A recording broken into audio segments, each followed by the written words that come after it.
নুরউদ্দিন জঙ্গি রহমাতুল্লাহি আলাইহি গভীর মনোযোগ দিয়ে শুনেন। তোমার আমার নবীর লাশ কেমনে চুরি করতে চাইলো ইহুদিরা।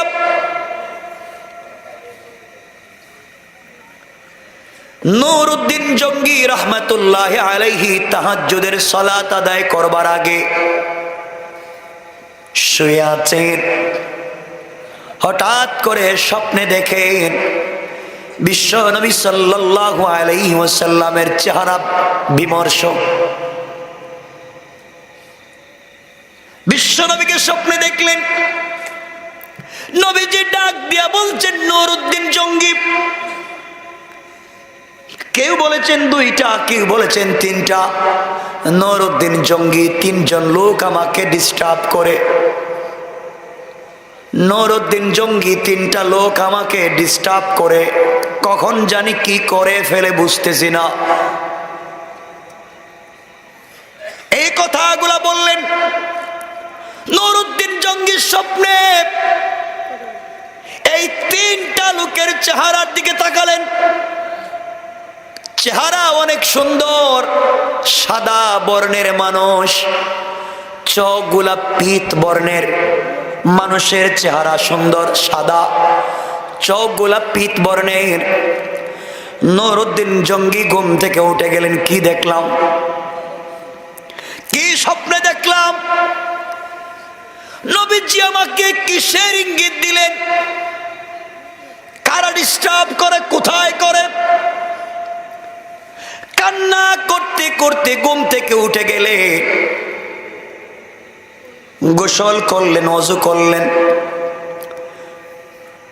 তাহাজ্জুদের সালাত আদায় করে আবার কান্নায় ভেঙ্গে পড়লেন। আল্লাহ তাআলা, কি দেখলাম? বিশ্ব নবী কোন বিপদে? আমি তো কিছুই বুঝতেছি না, কোথায় কি হচ্ছে। আবার ঘুমিয়ে পড়লেন। কেউ বলেছেন পরের রাত্রে, কেউ বলেছেন ওই রাত্রে আবার তিনি স্বপ্নে দেখলেন। বিশ্ব নবী এসে বলছেন, নুরউদ্দিন জঙ্গি,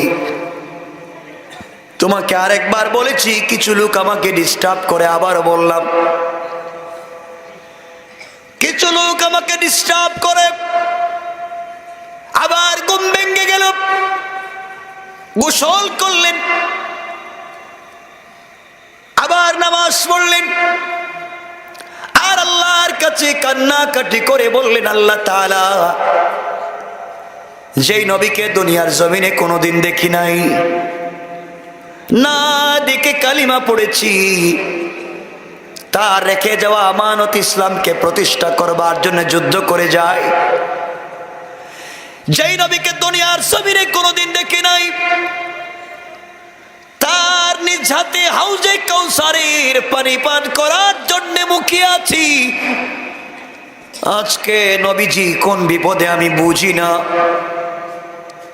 কান্না করে আবার যখন ঘুমিয়ে গেলেন, তৃতীয় রাত্র আবার স্বপ্নে দেখলেন, অথবা তৃতীয় টাইমে আবার স্বপ্নে দেখলেন। নুরউদ্দিন জঙ্গি, তোমাকে দুইবার বলেছি, তুমি আমার জন্য কিছুই করলে না। তিনটা লোক আমাকে ডিস্টার্ব করে। এই তিনটা লোক আমাকে ডিস্টার্ব করে। নুরউদ্দিন জঙ্গি দেখেন তিনবার বিশ্ব নবী যেই লোকগুলার কথা বলেছেন, একই লোক দেখা যায়, একই চেহারা, একই চোখ। বুঝতে পারলেন মহা কোনো কঠিন বিপর্যয় পৃথিবীর জমিনে ঘটে যাচ্ছে। কি হচ্ছে তিনি জানেন না। আমার বন্ধুগণ ঘুম থেকে উঠে গেলেন, আর সহ্য করতে পারলেন না। ওনার প্রধানমন্ত্রী যে ছিল, বড় আলেম ছিলেন, বড় মুফাক্কিহ ফকিহ ছিলেন, তার নাম ছিল জালালউদ্দিন মৌসুলী। সুলতান নুরউদ্দিন জঙ্গি ওনার প্রধানমন্ত্রী জালালউদ্দিন মৌসুলীর সঙ্গে পরামর্শ করলেন, কি করা যায়। আমি তিনবার স্বপ্নে দেখেছি রাসূলের চেহারা বিমর্ষ। আমাকে কি যেন বলতে চান এই ঘটনা, কি করব তুমি আমাকে একটু বলো। জালালউদ্দিন মৌসুলী বললেন, খলিফাতুল মুসলিমিন সুলতান নুরউদ্দিন জঙ্গি, বুঝতে পেরেছি চেহারায় মনে হচ্ছে লোকগুলা অনেক সুন্দর, চোখে মনে হচ্ছে লোকগুলা ইহুদি। আমার নবীজির জাত শত্রু, মুসলমানদের জাত শত্রু। না জানি কোন বিপদ ঘটে যাচ্ছে, আপনি দেরি করবেন না, আপনি চলেন, মদিনার দিকে চলেন। এই সময় জালালউদ্দিন মৌসুলির কথায় তাকে সঙ্গে নিয়া সুলতান নুরউদ্দিন জঙ্গি রহমতুল্লাহ আলাই 16,000 সৈন্য নিয়া, 1 মাসের খাবার নিয়া বাগদাদ থেকে তিনি মদিনার দিকে যাত্রা করলেন। নুরউদ্দিন জঙ্গি 16,000 সেনাবাহিনী নিয়ে জালালউদ্দিন মৌসুলিকে সঙ্গে নিয়া বাগদাদ থেকে রওনা করলেন মদিনার দিকে। মদিনায় যাই, না জানি বিশ্ব নবী কোন বিপদে, তার রওজা কোন বিপদে পড়ে গেলে কিনা বুঝতেছি না। সবাই যখন আসতে লাগলেন, 11 দিন রাস্তায় লেগে গেল। বাগদাদ থেকে মদিনায় আসতে 11 দিন লেগে গেল। সুলতান নুরউদ্দিন জঙ্গি আল্লাহর কাছে হাত উঠাইয়া ওয়াদা করে ফেললেন, আল্লাহ তাআলা যতক্ষণ পর্যন্ত আমি কি ঘটতেছে তার সঠিক ঘটনা উদ্ঘাটন করতে না পারবো, সমস্যার সমাধান করতে না পারবো, আমি এমন আশিকে রাসূল হয়ে মরে যেতে চাই, আমি না খেয়ে মারা যেতে পারি। সমস্যার সমাধান না করা পর্যন্ত আমি নুরউদ্দিন জঙ্গি 1 ফোঁটা পানি পান করব না। কোন সুবহানাল্লাহ। কেমন আশিকে রাসূল? তারা ছিলেন আশিকে রাসূল, আর তুমি আমি আশিকে রাসূলের সাইনবোর্ড লাগিয়ে ব্যবসা করি। কথা বলেন।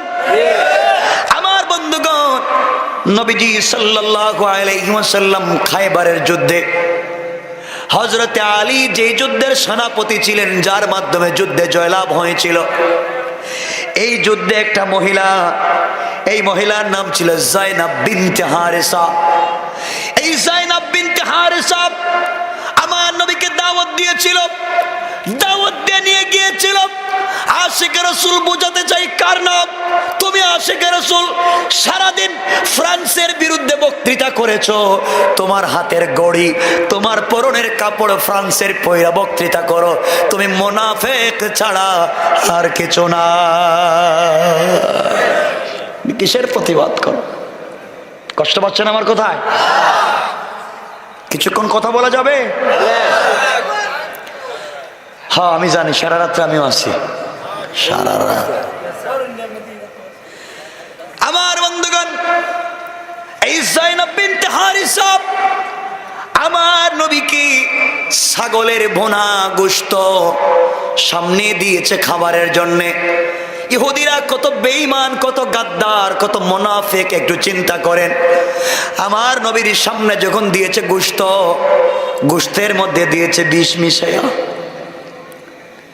যেন বিশ্ব নবী মরে যান।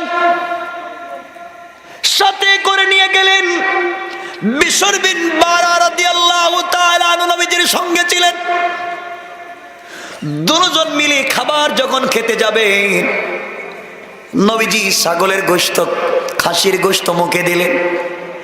শক্ত বুঝতে পেরেছেন, বিষ তাড়াতাড়ি বুঝতে পারলেন। এই যে নবীজির গলা দিয়া বিষক্রিয়াটা চলে গেল, এই জন্য নবীজির দর্দের সিনা ছিল। ইন্তেকালের আগেও বলতেন, এই যে মেয়েটা আমাকে বিষ খাওয়াইছিল, ব্যথা হয়। কত কষ্ট দিল, গোশত মুখ থেকে ফেলে দিলেন। কিন্তু বিশর বিন বারা রাদিয়াল্লাহু তাআলা আনহু, তিনি তো ওই জায়গায় নবীজির সঙ্গে খাবার খাচ্ছিলেন। তিনি চিন্তা করলেন, আমি আশিক রাসূল, নবীজির সঙ্গে বেয়াদবি করতে পারি না, নবীজির সামনে মুখ থেকে খাবার ফেলে দেব, বেয়াদবি হবে, বেয়াদবি চলবে না, আমি আশিক রাসূল মরে যেতে পারি, নবীজিকে কষ্ট দিব না। তিনি জেনে শুনে এই বিষ ক্রিয়ার গোশতটা খেয়ে ফেললেন, ইন্তেকাল করলেন, শহীদ হয়ে গেলেন। কিন্তু নবীজিকে কষ্ট দিতে চাইলেন না। কেমন ছিল তারা, কেমন জানি হয়ে গেছি আমরা। তুমি কিসের আশিক রাসূল? আশিক রাসূল তো হানজালা, স্ত্রীর সঙ্গে মেলামেশা করে গোসল করবার টাইম পায় নাই, জিহাদে চলে গিয়েছে, শহীদ হয়ে গিয়েছে। আল্লাহ নবীর প্রেমে পাগল হয়ে জিন্দেগি দিয়েছে, আল্লাহ কবুল করে দুনিয়ায় গোসল না করায়া আসমানে রহমতের ফেরেশতা দিয়া গোসল করায়া জান্নাত দিয়েছে। কোন সুবহানাল্লাহ। তারা আমার বন্ধুগণ 11 দিন পরে মদিনার ভিতরে ঢুকলেন। কিছু খাবেন না বলছেন, মদিনার ভিতরে ঢুকে সোজা চলে গেলেন বিশ্বনবীর রওজার কাছাকাছি। মদিনায় ঢুকার পরে পায়ের জুতা খুলে ফেললেন। আশিক রাসূল মোহাব্বত কার নামে একটু বুঝো। পায়ের জুতা খুলে ফেললেন। সবাই ডাক দিয়া বলছে, সুলতান নুরউদ্দিন জঙ্গি, পাথরের এলাকা, গরম উত্তপ্ত বালির এলাকা, আপনি কেন পায়ের জুতা মোবারক খুলে ফেললেন? সুলতান নুরউদ্দিন জঙ্গি ডাক দিয়ে বললেন, মানুষেরা রে, তোমরা বুঝো না, এই মদিনার অলিতে গলিতে আমার নবী নিজে হাঁটাহাঁটি করছেন। এই মাটিতে আমার নবীর কদম মোবারক পড়েছে। যেই জায়গায় নবীজির কদম মোবারক পড়েছে ওই জায়গায় আমার মতো মানুষের জুতা পায়ে দিয়ে হাঁটে বেয়াদবি হয়ে যাবে। না না না, আমি জুতা পরবো না। জুতা খুলে দিলেন। বিশ্বনবীর রওজার কাছে চলে গেলেন, চোখের পানি ছেড়ে কান্না করলেন আর আল্লাহকে ডাক দিয়া বললেন, আল্লাহ তাআলা, জানি না কি হয়েছে, জানি না কি হয়েছে, জানি না, বুঝতে পারি না।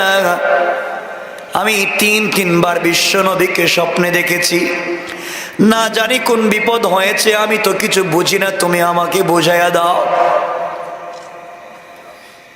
প্রধানমন্ত্রী সবার সঙ্গে পরামর্শ করলেন কি করা যায়।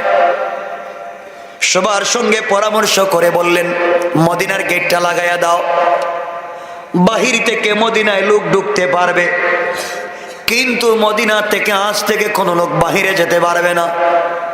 আমাকে দেখা লাগবে কি হয়েছে। আমার বন্ধুগণ, পুরা মদিনায়